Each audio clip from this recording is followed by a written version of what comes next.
To do linear regression analysis, we first need to import the data, so let's double click on the file that we've downloaded, and when we open the file we have the test, blood test X, and our systolic blood pressure for each of the patients. And then we're going to go into data, and we're going to go along to data analysis, and we want to find regression. So we go to regression and we say okay, we want the Y value first. This is the dependent value, and in this case that's our systolic pressure.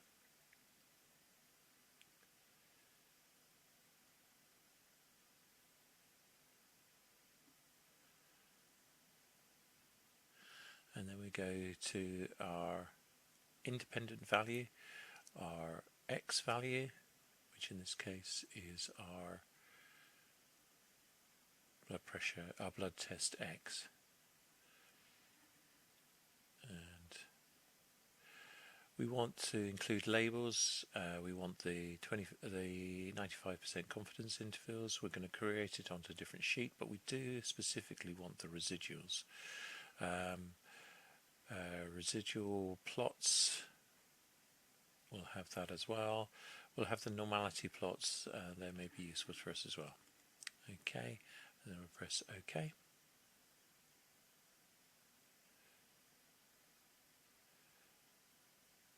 Right, our QQ normality plot is quite useful, shows us what's whether the data is normally distributed or not, which is handy at this point.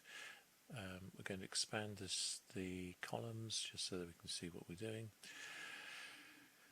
Okay, we actually want the residuals. There's a couple of things we need to do with them, so we'll select our residuals.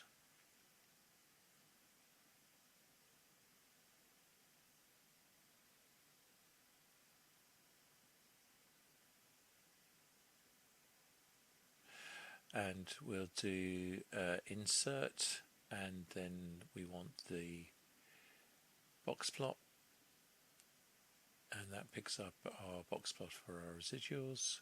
And we notice that there is only one outlying value, which is just below the whisker, which is great. That's useful for us to know. We also need to know the descriptive statistics for the residuals. So we're going to go to data, and we go along to data analysis, and now this time we're going to pick up our descriptive statistics, and we say OK. We put our input range is going to be our residuals again, so we'll pick those up.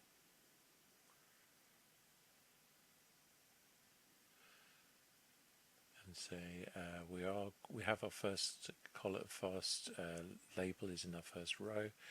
We want a new, and we want our summary statistics and our confidence level as mean, and we'll press OK again.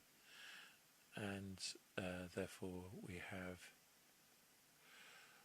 our descriptive statistics for our residuals as well.